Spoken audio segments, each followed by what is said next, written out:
what we've been looking at in Leviticus is this focus that God was presenting to his people, the Israelites, that they were supposed to have on atonement and holiness, doing what was required to enter and remain in his presence. And today we're going to be looking at what is really the ultimate expression of this whole process, the Day of Atonement. And that was Israel's holiest day. Basically still is, actually, within Judaism. That's Yom Kippur. That's the most important day within their system of religion as well. And it's the center of the law, pretty much literally. It's basically in the center of the book of Leviticus, because it's in chapter 16. And Leviticus is the center of the first 5 books of the Bible that are called the Torah, or the law. And so this is what everything really revolved around, even in the way that it's structured, the way that it's written, and also in the way that the Israelites were supposed to live. Because this was where God told them, really more than anything else, in the grandest fashion, that he required them to be clean in order to enter his presence. And that's the lesson that continues from Leviticus even for us today. And so we have to acknowledge and accept the price that has been paid to make it possible for us to be cleansed. And as we have been, then we are supposed to live to draw closer to God who has made this possible. And so as I said, we're going to be in Leviticus chapter 16 today. If you have a Bible, you may have already opened up there, but if not, and you want to be able to follow along, then that would be the time to turn there. And if anybody's using an electronic device and you want to get onto the hotel's Wi-Fi, their login information is on the handouts that you have. But Leviticus chapter 16, starting with verse 1, says, "The Lord spoke to Moses after the death of the 2 sons of Aaron, when they offered profane fire before the Lord and died.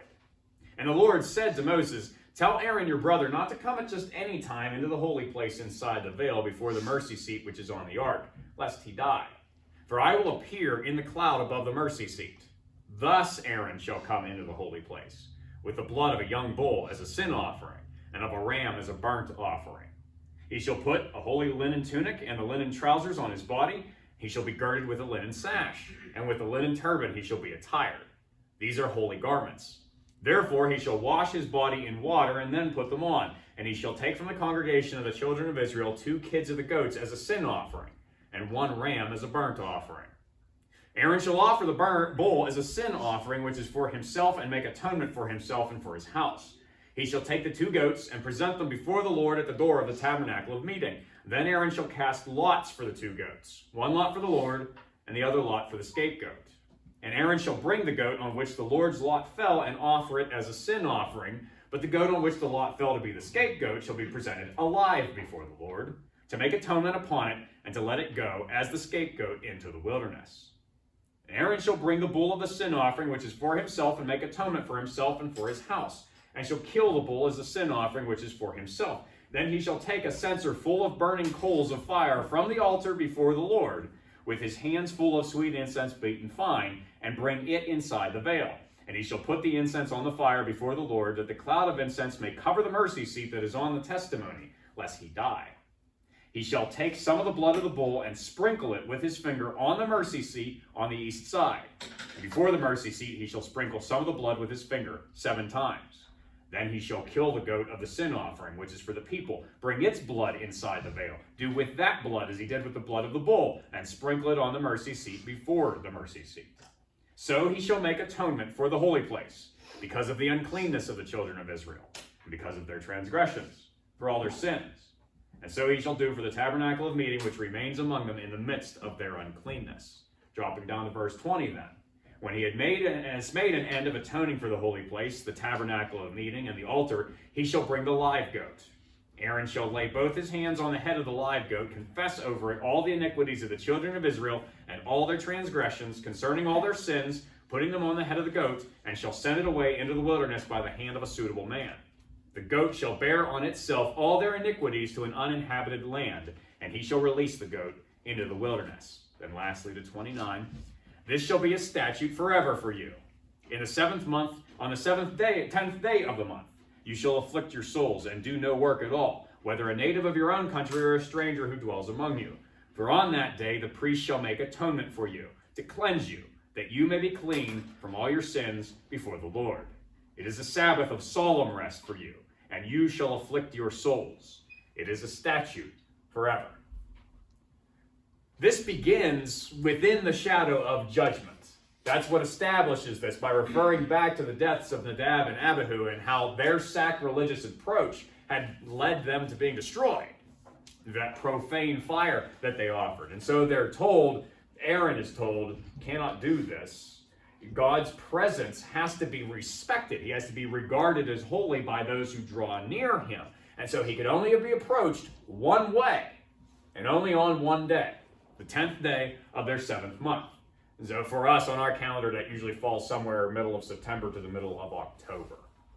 And when he does this, he's supposed to make a number of sacrifices. Now, in some ways, these resemble, of course, what we've seen before, because there's a burnt sacrifice that takes place, and it's of a ram, which was one of the animals that was told earlier on that they could use for this. Now, it's specified that for this one, it has to be a ram, because that might be pointing back to the experience of Abraham, and how when he was told by God to sacrifice his son Isaac, that he was willing to do so, to show his obedience to God, but then God stopped him and substituted a ram in Isaac's place. And so this could kind of serve as a reminder of that. And then there's also the priest's sin offering, the one that the high priest would have to make for himself and for his family. Just like as told earlier in Leviticus, it has to be a bull. And so that's what they give. But there's also some differences in these sacrifices. Because when the nation sinned, and so when they had something that they were all responsible for, they were told that they were also supposed to sacrifice a bull, except for on this day, on the Day of Atonement. Instead of a bull, it's a goat that they have to give. And it's actually 2 goats. One that is sacrificed, the other that is kept alive. And so we have something that's distinct in that, along with a lot of other unique elements. You have here the involvement of the veil. If you remember the layout of the tabernacle, you had the courtyard outside of it, and that's where the altar of sacrifice was that they would perform. And then inside of that, there's the tent that was the actual tabernacle. And it was divided into 2. The front 2/3 of it were where most of the furniture was. And so things like the table of showbread and the incense altar that's mentioned in here or referred to in here. But in the back third was where the Ark of the Covenant was, which was the ultimate expression of God's presence and of his reign over Israel. And that was separated by a veil. This was the veil that no one could go behind, except for the high priest, and only on this day. It was the only time that that was permitted, and he had to make a number of preparations in order to be able to do so. He had to wash himself, and he had to clothe himself in a very particular way.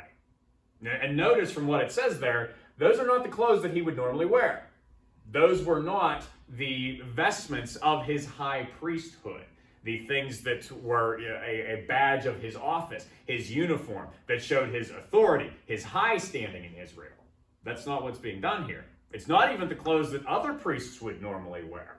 These are really the clothes of a servant, because that's what's supposed to be presented, is that he is there in humility. He doesn't have a right to go before God. He's been called before God, by God. He's going into the presence of the king. And so he needs to take that seriously and with all the humility that he can, even in the way that he's dressed. And then when he went in, he's supposed to light the incense.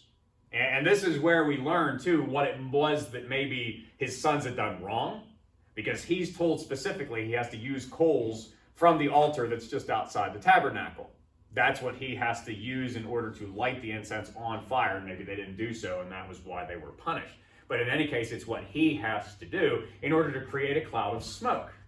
Not, of course, to obscure God's vision of him, because there's nothing that can do that, but rather to obscure his vision of the ark when he actually goes inside, so that he is blinded somewhat in order to be reminded that no one can look on God and live. And of course, as he would understand, the ark itself was not God, but that's the idea of going into God's presence, approaching him. And that there are risks with that because God has to be respected. And then when he went behind that veil, he would sprinkle the blood, first from his own sacrifice and then from the sacrifice of that goat that came from the people, actually on the ark itself, and then on pretty much everything else, in order to purify it for the sins that the people had brought that were staining that holy place. Now, after he had done this, and this was the major step that gained atonement, was that spilling and sprinkling of that blood and the washing that's accomplished through it. That's the most important ritual of the day. But it's not the only one, because he's the only one who's seeing it. He's the only one who actually witnesses what happens in the tabernacle. And so something else is done for the sake of everyone else. They could see the scapegoat. They could see Aaron leaning on its head in order to say, this is where the sins of Israel are going. And then they could see it being led out of the camp and taken by that man who released it into the wilderness in order to drive their sins away. The idea behind it, what it was symbolizing. And so they could all witness this occurring. It may also have been why goats were required, by the way, is because goats can be more solitary animals than sheep and cattle can be, and they can survive out in the wilderness better, so that might have been what was behind that. But in any case, this all occurs in the middle of the week. It's on the 10th day. And in the Hebrew calendar, every month and every week started on the first day of the week, what we would call Sunday. And so everyone was like that. So the 10th day in is in the middle. You have a week that has 2 Sabbaths, but this is not like the normal one. This is not really a day for rest.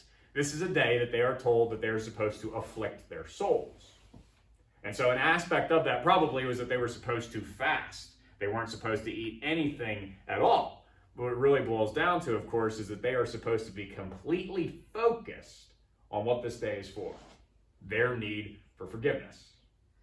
That's why they're there, is for atonement. For the price to be paid, for the ransom to be offered, so that their sins can be removed. Now, the priests needed this as much as the people. It had to be remembered. That's why they had to offer their own sin offering, was that they were culpable before the Lord as well. This was what was required in order to make God's dwelling among them possible. They had to approach his mercy seat. That was the cover that was on the Ark of the Covenant. And actually, we talked about this in Exodus 2. Mercy seat isn't even really the best way to describe it, because it wasn't a throne. Atonement cover is better. It's not where God was sitting. It wasn't where he was contained. Really, more than that, it represents his footstool. It was the place where he was touching down in order to be with his people, to have his presence among them. And so that was where they needed to go in order to seek his forgiveness for the things that they had done wrong and to make themselves accountable to him. And so they would bring in this blood, the high priest would, to sprinkle it and to purify the tabernacle. And then they would send the scapegoat out in order to purify themselves. Sins removed so that they could be in a right relationship with God. That's what is behind all of this. Of course, what is really most important to remember is that these rituals, they're symbols that wouldn't really mean anything if the Israelites weren't actually thinking what they were for, which was that affliction of soul. They had to confess. They had to recognize why this day was needed, the danger that they were putting themselves in by sin, and they had to approach God in repentance. Because if they didn't do that, then all of this is really just goofiness, pointlessness. They had to go to God with their hearts in the right place in order to actually receive what he was offering. Now, there is one more thing to discuss in order to really drive this all home, and the use of blood that's so central here and in other places in Leviticus that we've looked at before. And that's what's found in Leviticus chapter 17, verses 10 and 11. The Lord there is speaking and says, "Whatever man of the house of Israel or of the strangers who dwell among you who eats any blood, I will set my face against that person who eats blood and will cut him off from among his people. For the life of the flesh is in the blood. And I have given it to you upon the altar to make atonement for your souls. For it is the blood that makes atonement for the soul." And so they're told here that they are not allowed to drink blood. It's not to be consumed. It's not even the first time it comes up in the Bible, actually. Noah is told this is basically the first thing that God says to him when he gets off the ark in Genesis chapter 9. It's very early on. And it had to be properly removed from the animals that they even ate. It continues to be the case within Judaism. With kosher, that's one of the things they do is whenever they butcher an animal, they kill it and drain it in a particular way in order to stay inside of this commandment. Because for the Israelites, this is an incredibly severe threat. where God says anybody who does this, he's going to set his face against them. And so that's not just God saying, I'm going to turn away from you. I'm going to ignore you. It's really more the opposite of that priestly blessing from Numbers chapter 6. The Lord bless you and keep you and make his face shine upon you. That's talking about God smiling, asking that he would look on a person in kindness. To set his face against someone means that he is looking intently, and he's angry. And they're calling destruction down upon themselves by doing this thing, because they're mistreating blood and what it's for. Something that we have, again, discussed previously, is that blood is essentially the source of life. And it's life within the body. Well, life comes from God, and life belongs to God. And to lose blood is to lose life. And to drink blood, especially in a ritual sense, in a religious sense, which is what other cultures around the Israelites did, that was an attempt to claim life. And to say, I am going to absorb it from this animal, or even in some especially terrible situations from another person. And so that was what they would do in order to try to gain power for themselves and extend their own lives. That was the idea, and that was why God condemns it, because it's not theirs to take, it's his to give. And that's why they need it. Because really the only thing that they deserve is death because of their sins. But he's provided for a substitution, life for life, in order to pay the price for atonement. That's why it's so necessary. That was why it was supposed to be respected. That's why Leviticus says what it does. But of course, as we've been talking about throughout this series, it's pointing to more, because there's not enough here. This covenant that God established, it was ultimately insufficient for what it was saying they were supposed to pursue. The book of Hebrews goes into a lot of depth on this. We're not going to be able to do all of what it says here. We really have to be in Hebrews in order to actually do that. But it's the book that really spells this out best. Like in Hebrews chapter 10, where it talks about how animal blood is not good enough for a sacrifice. Animal life is not as valuable as human life is. And so, of course, it can't actually gain the forgiveness of sins. Can't provide for atonement. That was why Hebrews chapter 10 again also says these sacrifices had to be repeated year after year and day after day. Because really they just weren't good enough. They were pointing to something more. Then on top of that, you have those who are bringing the sacrifices, the priests. They had to do it for themselves, because they weren't perfect. And so if they couldn't even forgive themselves, then how are they supposed to forgive anybody else? On top of which, they couldn't even do so continually, because their service was interrupted. Aaron eventually died. And when he died, he was replaced. And that chain continued through his descendants up until the time that there wasn't even a temple anymore, and these sacrifices stopped altogether. And so none of this was good enough. And its purpose never was to be good enough. Its purpose was to point to what Christ was going to do. Because his covenant, the new covenant, is sufficient. His blood, human blood, ours. And so he was able to make a sacrifice for our lives, but of course he's greater than us as well. Because not only was he human, he was also divine. And so the sacrifice that he gave, he was able to give once and for all. No repetition ever needed, because it paid the price in its entirety. Because he, unlike any of the high priests, unlike any of us, was perfect. And so because he was flawless, he was able to accomplish this on our behalf. And also because his life was eternal. Yes, he died, but death didn't have the power to keep him. And he took his life back up and lives forever in order to be before the throne of God, to make that intercession for us and to provide us with that atonement by his blood. One piece of Hebrews that I did want to read here in order to go with that further is Hebrews chapter 9, verses 16 to 22. It says, where there is a testament or a will, there must also of necessity be the death of the testator. For a testament is in force after men are dead, since it has no power at all while the testator lives. Therefore, not even the first covenant was dedicated without blood. For when Moses had spoken every precept to all the people according to the law, he took the blood of calves and goats, with water, scarlet, wool, and hyssop, and sprinkled both the book itself and all the people, saying, "This is the blood of the covenant which God has commanded you." And then likewise he sprinkled with blood both the tabernacle and all the vessels of ministry. And according to the law, almost all things are purified with blood, and without shedding of blood there is no remission. This was the reason why. All that mention of blood and sacrifice and everything that occurs in Leviticus and the rest of the Old Testament was pointing to life had to be given for life.